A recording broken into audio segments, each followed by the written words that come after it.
குளிர்பான ஆலைகள் தாமிரபரணியில் இருந்து தண்ணீரை எடுக்க தடை இல்லை என்று நீதிமன்றம் தெரிவித்துள்ளது. இந்த வழக்கு மற்றும் அதற்கான எதிர்வினைகள் குறித்து விரிவாக பார்க்கலாம். சிப்காட்டில் உள்ள தனியார் குளிர்பான ஆலைகள் நாள்தோறும் தாமிரபரணி ஆற்றில் இருந்து 33 லட்சம் லிட்டர் தண்ணீர் எடுத்து வருகின்றன.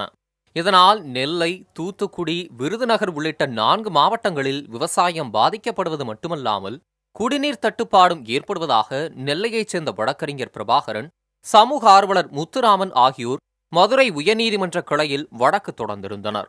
1000 லிட்டர் தண்ணீர் 37 ரூபாய் 50 காசுகள் என்ற குறைந்த விலைக்கு வாங்கி குளிர்பானங்களை தயாரித்து அதிக விலைக்கு விற்பதாகவும் மனுதாரர்கள் தரப்பில் குற்றம் சாட்டப்பட்டது. இந்த வழக்கில் தாமிரபரணியில் தண்ணீர் எடுக்க கடந்த நவம்பர் மாதம் இடைக்கால தடை விதித்து நீதிமன்றம் உத்தரவிட்டிருந்தது. இந்த தடையை நீக்கக் கோரி ஆலை நிர்வாகம் தொடர்ந்த இந்த வழக்கு இன்று விசாரணைக்கு வந்தது. அப்போது குளிர்பான ஆலைகளின் விளக்கத்தை ஏற்பதாக நீதிபதிகள் தெரிவித்தனர். மேலும் தாமிரபரணியில் தண்ணீர் எடுக்க விதிக்கப்பட்ட இடைக்கால தடையை நீக்கியும் தடை மீதான மனுவை தள்ளுபடி செய்தும் உயர்நீதிமன்ற மதுரை கிளை உத்தரவிட்டது. குடிதண்ணீருக்கே திண்டாடக்கூடிய நிலைமை விவசாயம் முற்றிலுமாக பொய்த்துவிட்டது. இந்த நிலையில் தண்ணீர் தொழிற்சாலைகளுக்கு நதியிலிருந்து எடுக்கக்கூடாது என்று திட்டவட்டமாக தூத்துக்குடி மாவட்ட ஆட்சித்தலைவர் அவர்கள் தடை உத்தரவு ஏற்கனவே போட்டுவிட்டார்கள். அதே போன்று திருநெல்வேலியில் கங்கை கொண்டால் இயங்கிக் கொண்டிருக்கின்ற தொழிற்சாலைகளுக்கு தாமிரபரணியிலிருந்து தண்ணீர் கொடுக்கக்கூடாது என்று நமது தமிழக அரசை தடை விதித்து விடலாம். ஏனென்றால் தண்ணீர் பஞ்சம் அந்த அளவிற்கு இருக்கிறது. தொழிற்சாலைகளுக்கு தண்ணி தான் மூலப்பொருளே, தண்ணி தான் மூலப்பொருள் சப்ளை செய்கிறாங்க.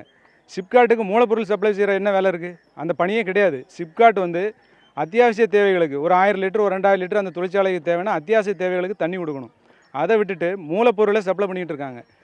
சிப்காட் நிறுவனம், நான் கேட்குறேன், சிப்காட் நிறுவனம் தண்ணி வியாபாரம் பார்த்துட்டு இருக்கா? 1000 தாமிரபரணி தண்ணீரை உறிஞ்சி நீங்கள் 1000 லிட்டரு 37 ரூபா 50 பைசாவுக்கு இவங்களுக்கு கொடுங்கன்னு சொல்லி அரசாங்கம் அவங்களுக்கு இது கொடுத்துருக்கா?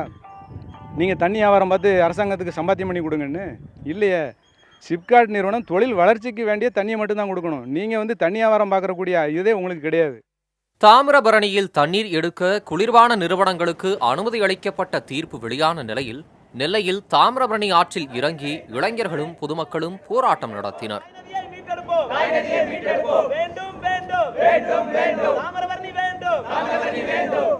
மாவட்ட ஆட்சியர் முறையான அறிக்கை அனுப்பியிருந்தால் இதுபோன்ற தீர்ப்பு வந்திருக்காது என்றும் உடனடியாக அறிக்கை அனுப்ப வேண்டும் எனவும் அவர்கள் வலியுறுத்தினர்.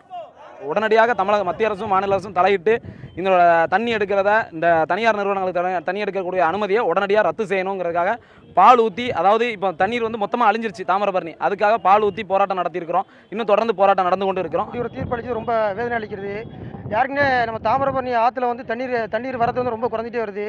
இது தொடர்பாக பல்வேறு புகார்கள் தொடர்ச்சியாக நெல்லை மாவட்ட ஆட்சித்தலைவரிடம் மருத்துவ கழிவுகள், ரசாயன கழிவுகள் போன்ற அதிநவீன கழிவுகள் கலக்கப்படுகிறது. இதனால் முறையான நடவடிக்கை வேண்டும் பல்வேறு புகார்கள் தொடர்ச்சியாக நெல்லை மாவட்ட ஆட்சித்தலைவரிடம் கொடுக்கப்பட்டது. எந்த நடவடிக்கையும் எடுக்கவில்லை. இப்போது மதுரை உயர்நீதிமன்றம் இப்படி ஒரு தீர்ப்பை அளித்தது இளைஞருக்கு பெரும் வேதனை அளிக்கிறது. தாமிரபரணி தண்ணீரை பாதுகாக்க வேண்டும் என்றும் ஆற்று நீரை உறிஞ்ச அனுமதிக்க கூடாது என்றும் இவர்கள் வலியுறுத்தினார். புதிய தலைமுறைக்காக செய்தியாளர்கள் சகாய பிரதீபா மற்றும் நாகராஜன்.